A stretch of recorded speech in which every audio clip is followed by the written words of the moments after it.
রহমতুল্লাহি ওবারাকাতুহু। দর্শক, welcome to back A romance, right choice to learn English. আপনারা জানেন যে রোমান্স সবসময় নিত্য নতুন ভিডিও আপডেট দেওয়ার চেষ্টা করে, যে ভিডিওগুলো দৈনন্দিন জীবনে আমাদের কাজে লাগে।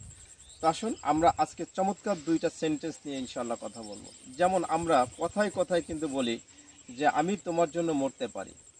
আচ্ছা, আমি তোমার জন্য মরতে পারি, এই ইংলিশটা কি হবে? আমরা কিন্তু প্রায় সময় বন্ধু বান্ধবের আড্ডায় এ কথাগুলো বলে থাকি। তখন আমরা ইউজ করব I can die for you, অর্থাৎ আমি তোমার জন্য মরতে পারি। আবার মাঝে মধ্যে এ কথাও কিন্তু আমরা বলি, আমাকে তোমার জন্য মরতে হবে নাকি, তাই না? বিভিন্ন কথার ছলে ছলে আমরা কিন্তু এই কথাগুলো বলি। তাহলে আমাকে তোমার জন্য মরতে হবে নাকি, এর ইংলিশটা কি হবে? I have to die for you or not, অর্থাৎ আমাকে তোমার জন্য মরতে হবে নাকি, I have to die for you or not. আমরা ব্যবহার করতে পারবো যে আমাকে তোমার জন্য মরতে হবে নাকি।